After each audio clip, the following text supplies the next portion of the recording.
हालिया कशीदगी में जो फेक न्यूज चलाई गई, उसे आप किस जाविये से देखते हैं? क्या ये एक सोची समझी स्ट्रेटेजिक मुहिम थी?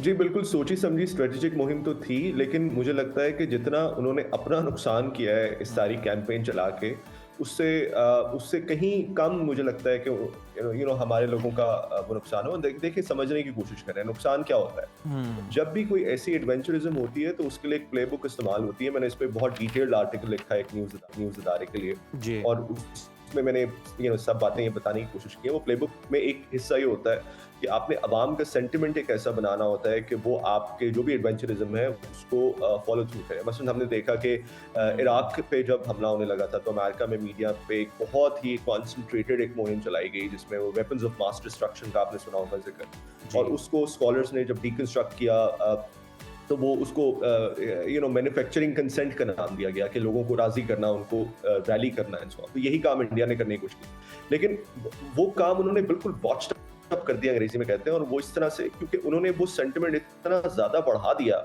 वो जो वायलेंस था वो इतना ज्यादा बढ़ा दिया कि ultimately it did not go anywhere.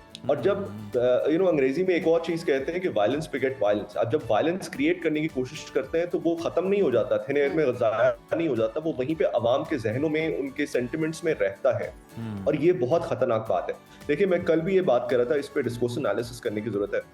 आपने नोटिस किया होगा कि बॉलीवुड मूवीज में आज से 10-15 साल पहले ये ट्रेंड शुरू हुआ था कि हर चीज में वो मॉब वायलेंस या मॉब जस्टिस का एक जिक्र होता था कि पुलिस वाले मिलके अपनी वर्दियां उतार रहे हैं और वो लोगों को मार रहे हैं, what not, in the attempt to get justice. ये जो एलिमेंट था ये अब उनके अवाम में नजर आना शुरू हो गया। आपने देखा होगा कि वहां पे लिंचिंग के केसेस बहुत ज्यादा हो गए हैं। सिर्फ 2 साल में मेरे ख्याल से 31 लिंचिंग के केसेस हुए। तो कहने का मतलब ये है कि जब वायलेंस आप क्रिएट करते हैं किसी भी मीडियम के थ्रू, वो जाया नहीं होता, वो अवाम के जहनों में रहता है। तो मुझे खदशा ये है कि ये जो इन्होंने पिछले 1 महीने में जिस किस्म का वायलेंस क्रिएट किया है, ये जो सेंटिमेंट क्रिएट किया है, एक वॉर टाइप सेंटिमेंट क्रिएट किया है कि हमला करना चाहिए मुल्कों पे एंड सो ऑन, ये फर्दर जो वहां पे वायलेंस था लोगों के जहनों में, उसको फर्दर वो करेगा। और ये ऑब्वियसली हमारे लिए खतरनाक है।